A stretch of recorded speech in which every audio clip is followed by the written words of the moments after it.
Contando el cuento, con Ángel Guzmán.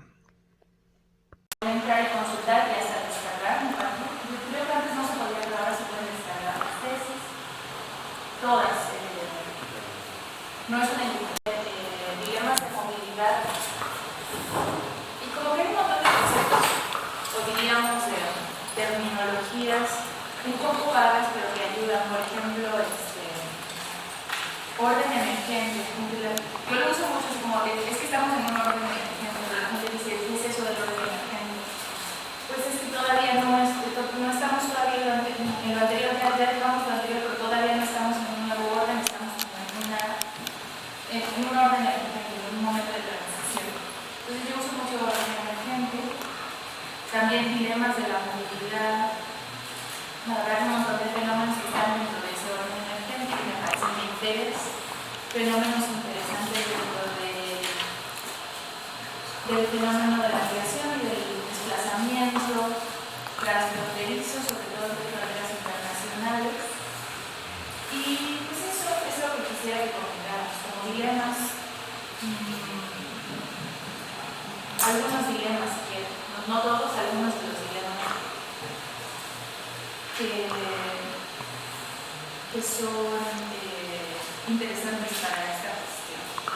Entonces, yo comienzo con mis alumnos, sobre todo, planteándoles el experimento de un Royce, pero aplicado a las fronteras, digamos, la cuestión del velo de la ignorancia, que seguro han escuchado. El experimento mental de Royce es, si se requiere mucha imaginación, lo plantea en su libro de 1971 de la teoría de la justicia, que si ustedes quieren consultar, yo recomendaría que más que ir al texto de teoría de la justicia, vean Justicia Comunidad, una recomendación que es una versión nueva de algunas ideas y la reformulación de bastantes cosas que hizo Royce a lo largo de muchos años, a lo largo de muchas conversaciones con muchos filósofos. Entonces, si les interesa el tema del velo de la ignorancia, vayan a Justicia Comunidad, una recomendación.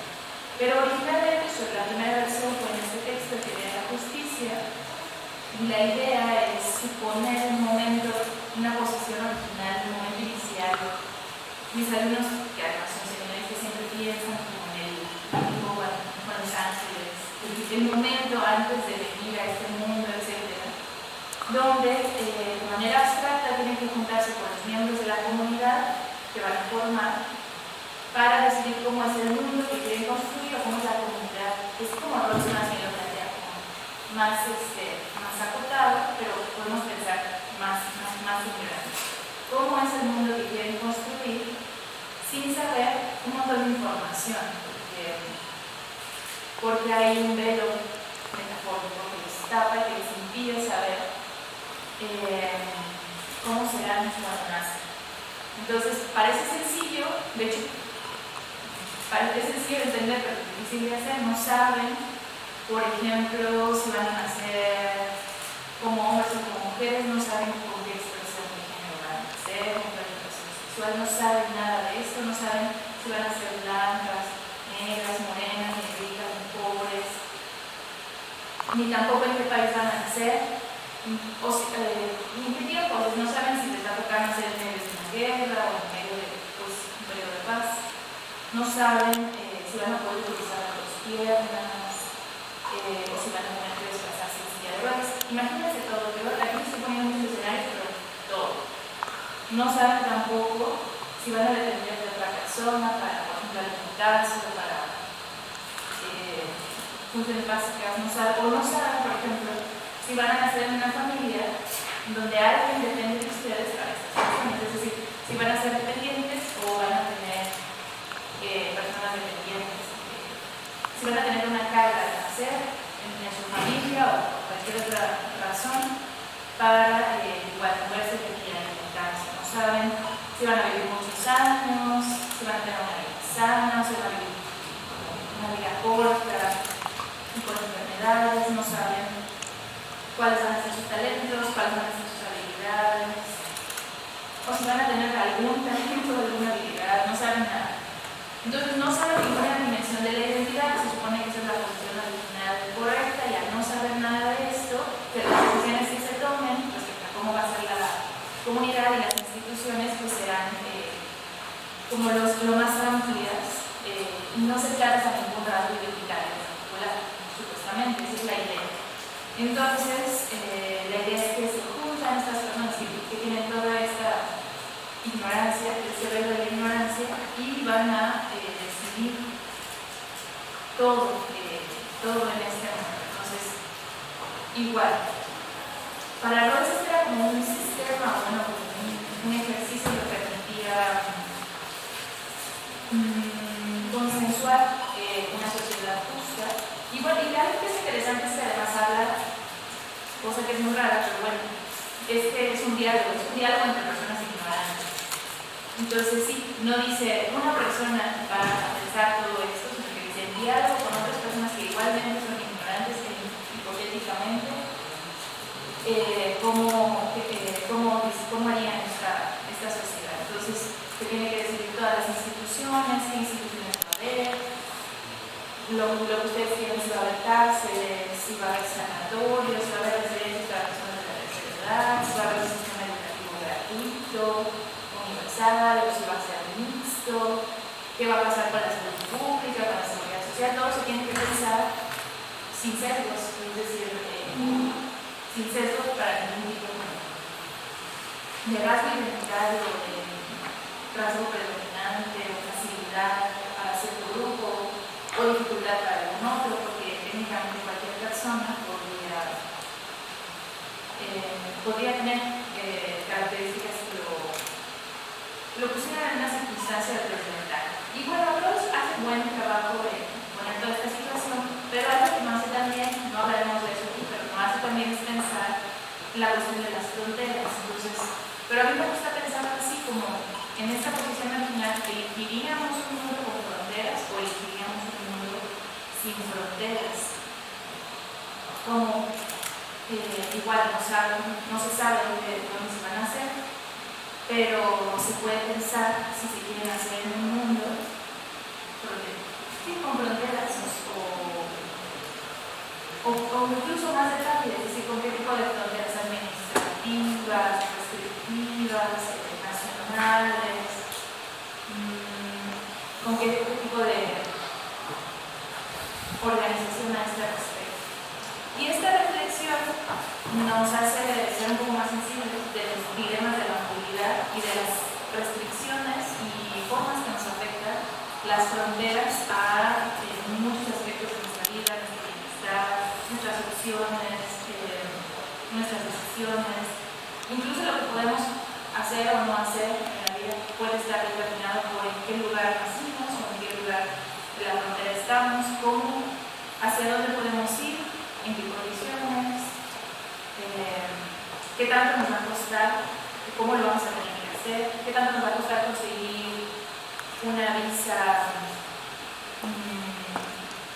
de turismo, qué tanto nos va a costar conseguir ¿cómo diríamos?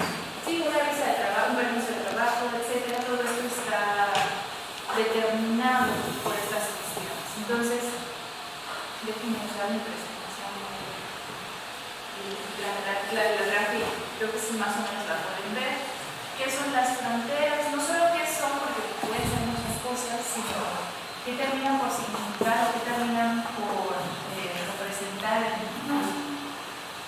Vamos a decirlo como en un aspecto práctico para nuestra vida y qué es lo que socialmente significan, qué tanto modelan nuestra conciencia y nuestra subjetividad,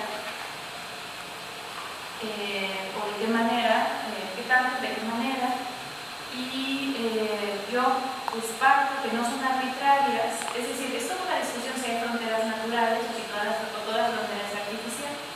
Me gusta dejarlo abierto, cada frontera es única, si ustedes lo quieren ver así en cuanto a su historia y a las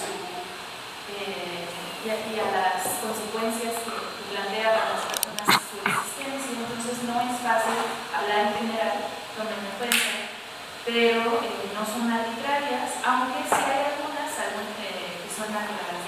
fronteras naturales como montañas o formaciones montañosas, ríos, incluso el mar puede separar personas. En ese sentido se puede hablar de fronteras naturales, pero en general son constructos, son arbitrarias y son también históricas, porque digamos, tienen, como les digo, una historia detrás de por qué están ahí, y en muchos casos guerras por territorio donde se estableció, guerras territoriales, pero no son arbitrarias, y el significado que tienen social y culturalmente es bastante importante.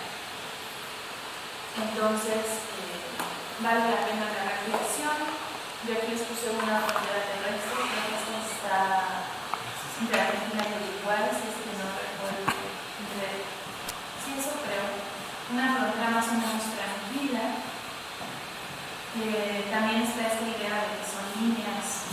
Bueno, nuevamente, vamos a decirlo así. Citaba un especialista, una persona que nunca había viajado en avión, y que se subió a un avión y que desde el avión volteaba para abajo y esperaba ver la línea fronteriza, así como se ven en los mapas.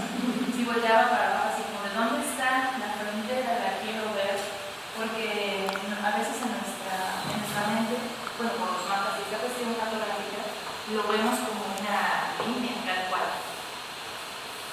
Y no siempre es visible, ni así como que ni tiene un brillo fluorescente así verde como aparece, ni es así tan claro. Pero sí hay asuntos. También hay fronteras no solo entre países, sino incluso dentro de las ciudades. Yo vivo en la Ciudad de México y escucho cada vez más como que hay las fronteras no hablan de las elecciones y las cuestiones de cómo están las delegaciones, pero dicen que entre la zona oriente y la zona poniente hay una más o menos no tan clara, pero hay una división entre lo que sería el oriente de la ciudad, donde empieza y donde es plenamente que marca una serie de diferencias claras de cómo se habita la ciudad, cuestiones de seguridad, de servicios, de transporte y de cómo se siente uno estando ahí. Entonces, igual hay fronteras dentro de las ciudades, dentro de las colonias, la gente, aunque haya libre tránsito dentro de los países, hay zonas, ¿cómo se llama esto? Como privadas, como lugares cerrados dentro de la ciudad donde la gente no accede, o incluso aunque no estén cerrados, hay lugares donde ciertas personas no se sienten bienvenidas y no van. Entonces hay toda una serie de ideas, y la idea del muro de Berlín, según Antonio Campillo, que hace un análisis de cómo las fronteras se entienden a partir de esta frontera, que incluía una serie de mecanismos. Yo siempre hago el chiste, pero es chiste de que hay un foso de cocodrilos, pero bueno, hay un montón de mecanismos biométricos, diríamos ahora, de detección, de movimiento, barras, concertinas, áreas ciclónicas, muros, que incluso que están arriba porque hasta están en la profundidad, o sea, hay cosas extrañas, no sabe hasta cuántos metros, el foso de cocodrilos, que bueno, no es el caso, y entonces muchas fronteras en muchos lugares del mundo han replicado como este modelo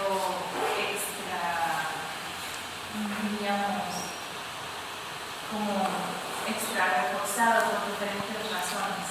Fronteras que hacen todo lo posible por no ser atravesadas, pero que a pesar de todo, siempre hay alguien que las atraviesa. No sé si han escuchado testimonios de gente que alguna vez llegó a cruzar el muro de Berlín, que a veces ni siquiera fue un cruce como nos lo imaginaríamos, así como físico, sino que tiene que ver con que se escondieron en un camión de lavandería, no sé qué, y entonces lograron cruzar. Entonces hay muchas maneras de cruzar una frontera, no solamente tiene que ver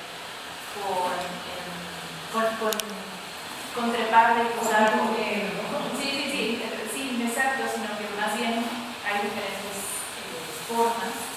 y un poco eso cuando se dice ninguna frontera es 100%, o sea, infalible en cuanto a que nadie cruza, es un poco esa la idea. De que, no de que como los narcotúneles, que alguien va a hacer un túnel de 30 minutos, no sé qué. En ese sentido tampoco, o sea, siempre se podrán sortear, pero no es exactamente eso, sino como que siempre hay como resquicios diversos donde la gente termina por pasar. Pero la idea de este tipo de frontera con todos estos implementos tecnológicos y de hecho cada vez son más, pues diríamos más sofisticados, si ustedes quieren, tiene que ver un poco con esto. Pero, ¿cómo influyen las fronteras en la vida de las personas? Esto se puede responder de múltiples maneras, como les dije. La movilidad, sobre todo transfronteriza, pero en general la movilidad no significa lo mismo para todos. Y la libertad de movimiento o el ejercicio, si ustedes quieren, la libertad de movimiento es desigual y también es como que está determinada por ciertas circunstancias. Algo que siempre me choca mucho es que vivimos en una época, si quieren ustedes por sus asegúnes, pero globalización, donde tenemos los trenes más rápidos, los aviones más rápidos, los medios de comunicación más modernos, pero hay gente que todavía cruza México a pie, o sea, todavía hay gente que cruza las fronteras a pie con sus recursos. No les voy a decir que es fácil, no lo voy a recomendar, pero digamos con sus propios recursos físicos, si quieren. Y siempre me parece como un ejemplo como extremo de cómo, a pesar de todos los medios que hay gente que todavía sigue cruzando a pie, cargando sus cosas, cargando sus hijos, etc. Entonces, sí, es como las imágenes de las caravanas migrantes, que seguramente han visto, donde iban muchas familias y llevaban pues todo. Sí. Eso siempre me ha resultado como muy sintomático de cómo la movilidad está estratificada, pero hasta el nivel extremo, es decir, hasta ese nivel.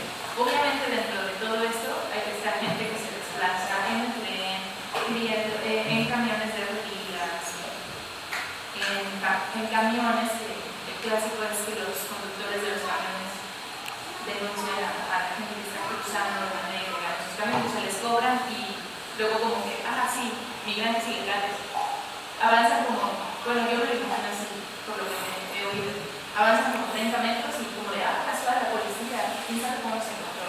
O, yo no los conozco, bájense, y ya se quedan el dinero, o todas las variaciones de esto con barcos, botes muy precarios que pasan en el Mediterráneo o en el Pacífico, etc.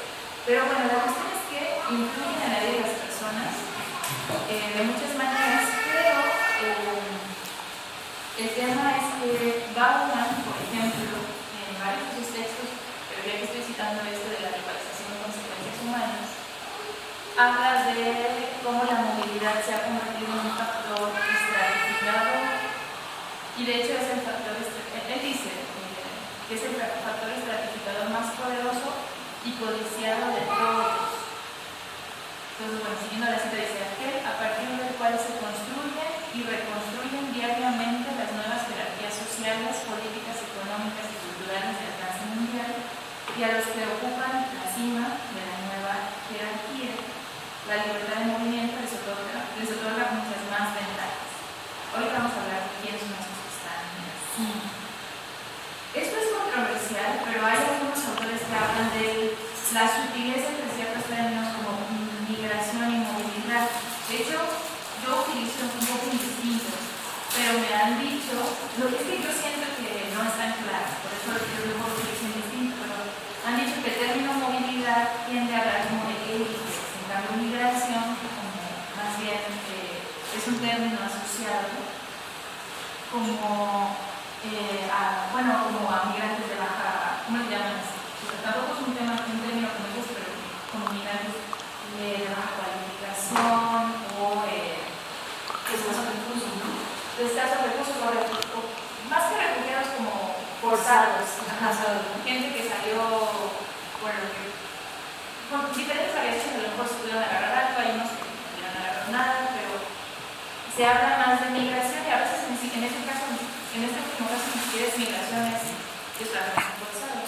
Pero sí, como que movilidad, o sea, incluso está esta frase como de las élites tienen movilidad, las personas de bajo los recursos migran.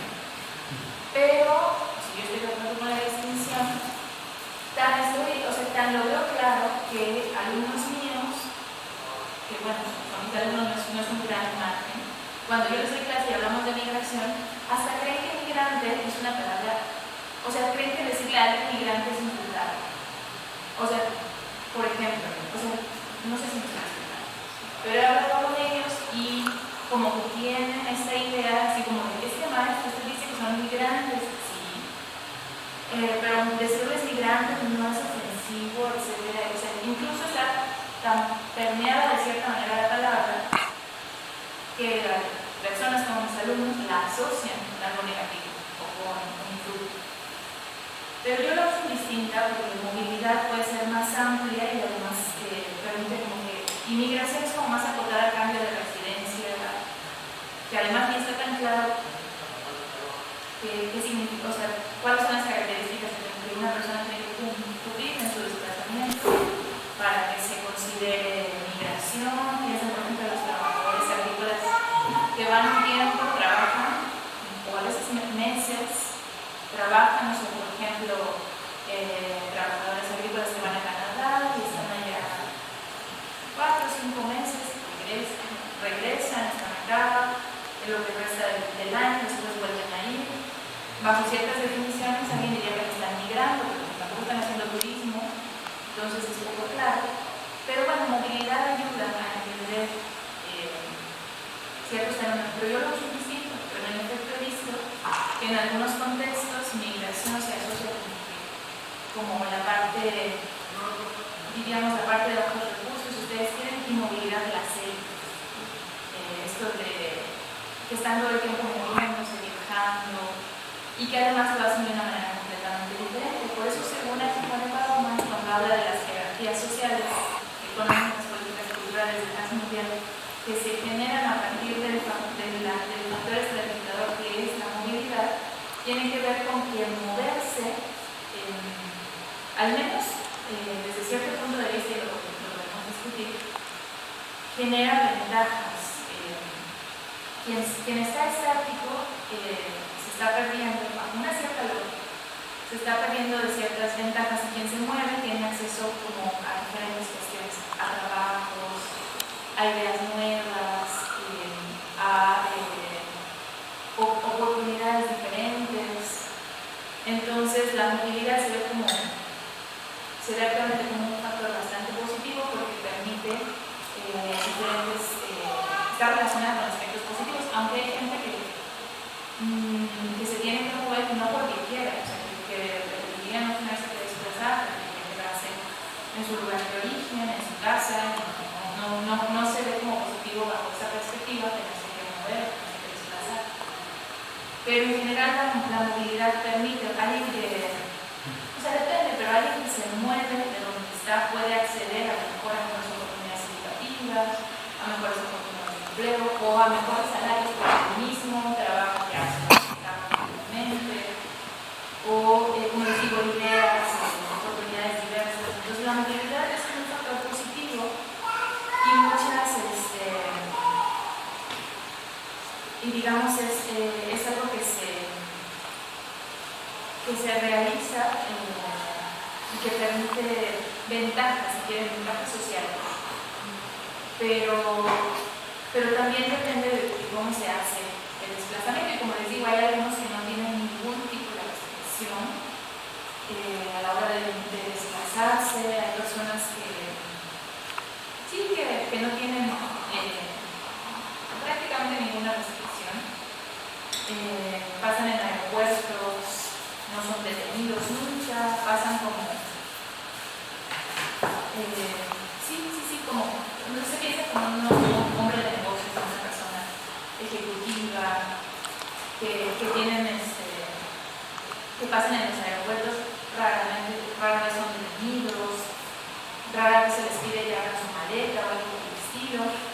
No, todo el mundo conoce alguna anécdota de alguien a quien lo vieron raro, lo vieron de cierta manera y lo tuvieron en un cuarto, le volvieron a ver sus documentos, le dieron alguna explicación adicional acerca de su desplazamiento, dónde va, etcétera, de revisar su equipaje una, dos, etcétera.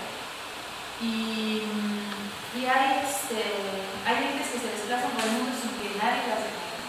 De hecho, aquí, por si les interesa, no sé si lo van a ver, pero hay una página, hay varias, pero a mí me gusta esta que se llama Passport Index, el índice de los pasaportes, por decirlo así. Hay varias, pero la idea es como que es una página que hace un ranking anual de vamos a decir entre comillas, poder que tiene un pasaporte y como que lo cuantifica. Aquí estamos viendo el país que este año tiene el primer lugar, que son los Emiratos Árabes. Son el primer lugar, ha estado cambiando en los últimos años. Pero en general hay muchos países que siempre están ahí, por ejemplo los que están en el segundo lugar, que son muchos países europeos. Los que están ahí compartiendo el segundo lugar, no nada más de mostrarse Alemania, Italia, después está Países Bajos, Luxemburgo, España, Austria y Suiza, todos con el mismo puntaje. Pero sí, el primer lugar lo tuvieron los Emiratos Árabes este año. No recuerdo si el año pasado fue Singapur. Ha ido cambiando, digamos, pero lo que es interesante es que este número 179, que es el que le da el primer lugar, marca la cantidad de países a los que un ciudadano, alguien que tenga un pasaporte de los Emiratos Árabes puede viajar sin necesidad de tramitar una visa. Ese es el número, ese es como el poder que tiene ese pasaporte, por decirlo de cierta manera. La página hace como una diferencia entre dos modalidades. Aquí no se ve porque no tienen restricciones, pero si ustedes van como a la mitad de la lista, van a ver que hay países que tienen, como México, otros países que como que pueden acceder a ciertos lugares por solamente 3 meses y a otros 6 meses. Y eso también es una diferencia. Es difícil en este ranking porque diríamos que, ¿cómo decirlo? O sea, como que hay sutilezas que es difícil cuantificar como eso. Es decir, a lo mejor los japoneses y los mexicanos no necesitamos una visa para viajar a, no sé, algún país de la Unión Europea, pero nosotros solo podemos estar 3 meses y los japoneses pueden estar hasta 9 meses. Es como una diferencia, aunque ambos entraríamos sin visa, hay diferencia. Entonces, esas diferencias más o menos se ven en el ranking, pero son cuestiones sutiles. Pero la cuestión es que los que están en los primeros lugares pueden acceder a estos países sin tener que tramitar nada, sin tener que hacer ningún pago, y aunque no se pueden quedar permanentemente, no necesitan hacer más que comprar su boleto de avión y viajar, no tienen restricción. Muchos asocian este poder del pasaporte con el poder económico del país, como si se considera que sus ciudadanos tienen poder adquisitivo, van a abrirseles las